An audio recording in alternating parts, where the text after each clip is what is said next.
Hello, everyone. Welcome back to Book Club Preview.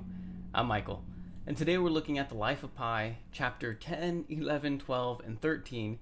That sounds like a lot, but each of these chapters are about a page.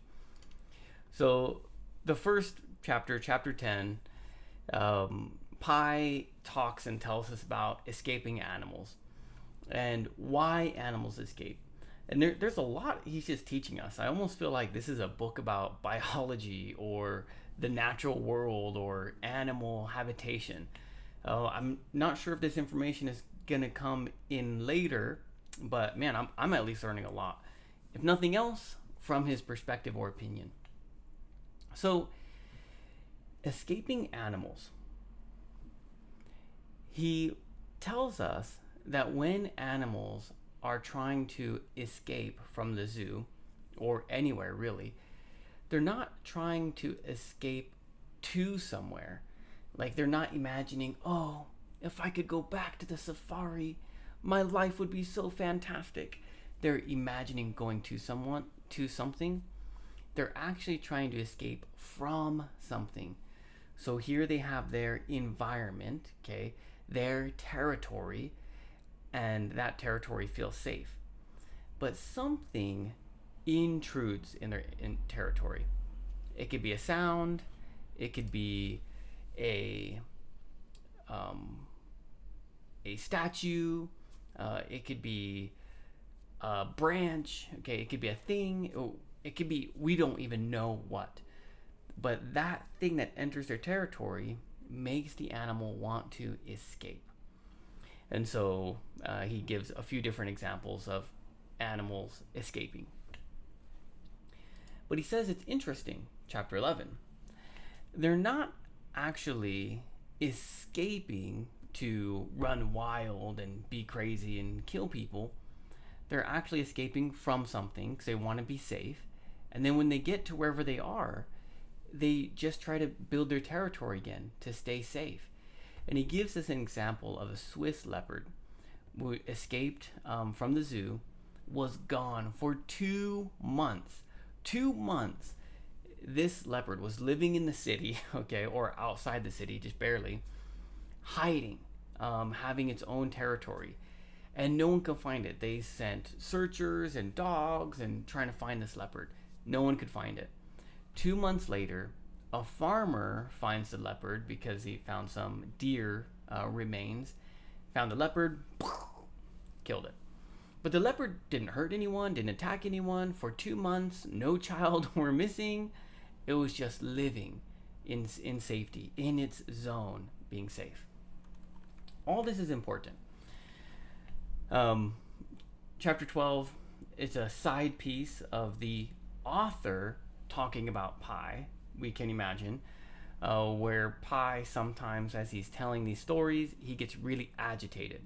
Especially he remembers Richard Parker. And then he talks about Pi is an awesome cook. He likes to make things spicy. The author likes spicy food, but this is a little too spicy and it actually hurts his stomach. So it might give him like diarrhea or cramps or something. But he doesn't want to say anything to Pi because Mr. Patel is too nice. But sometimes he gets agitated. He gets upset or angry, or he starts shaking, or maybe he starts to cry as he's remembering things. The last chapter, Pi talks to us about lion trainers or lion tamers, is what I'm usually hear them called. And he says a few cool things. One, when you go to a circus, there is a ring, okay, and the lion tamer enters the ring first. This is his territory, and he starts making sounds and actions and puffing himself up to look like this is his territory, okay? So now a lion comes in, and the lion knows that this isn't the lion's territory. The lion is the intruder. So the lion already feels like this tamer has more power. He's the animal that he's invading the territory of. And so, man, the lion tamer looks confident, he looks strong, he looks like the alpha. And he's he's trying to show here that animals, man, they just want things simple.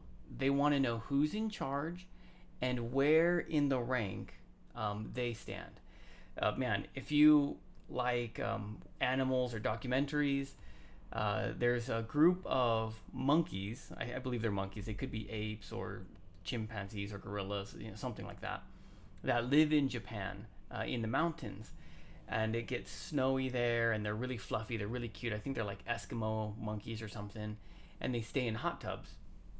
Well, if you study these monkeys, they actually have a really complex social order. Okay, there's like the main monkey, and then there's the main monkey's wives, okay, or the main women, the female monkeys that he stays with. There's those monkeys' children, okay.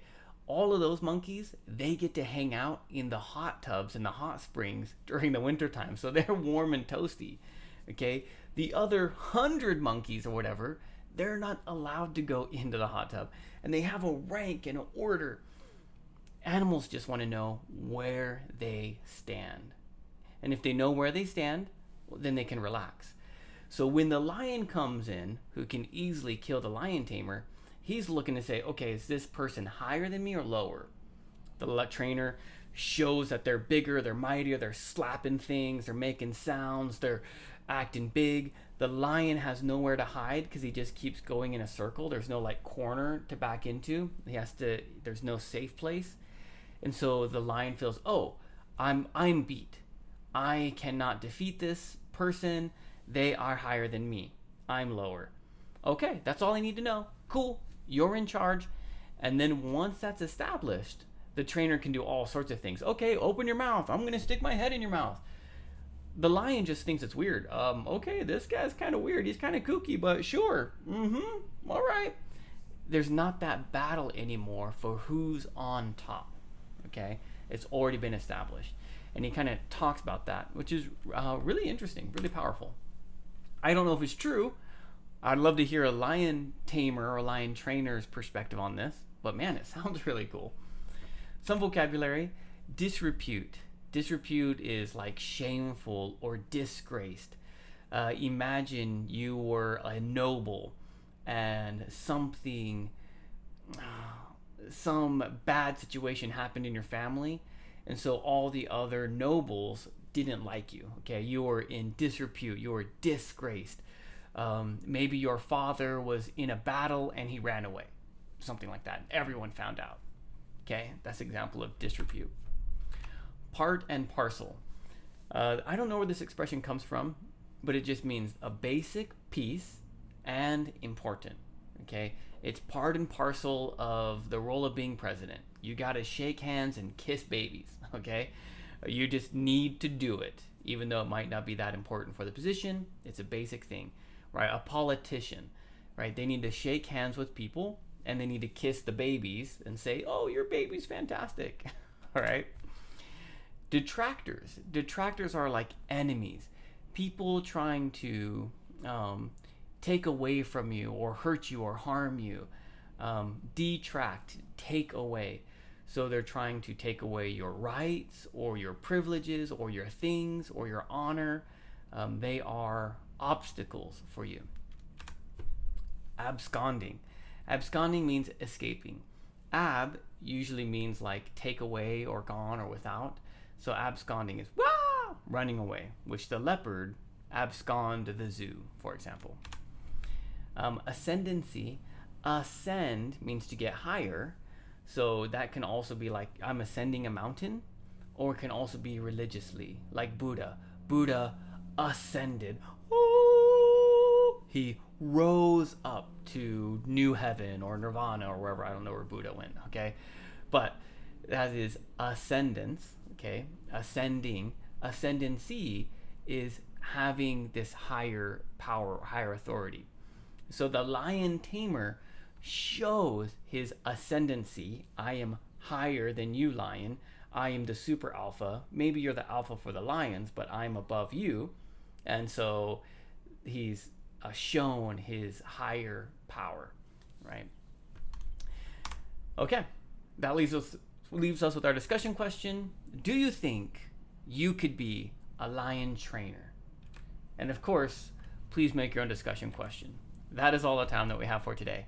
But thank you so much for joining me for this episode of Book Club Preview. I'll see you soon. Bye-bye.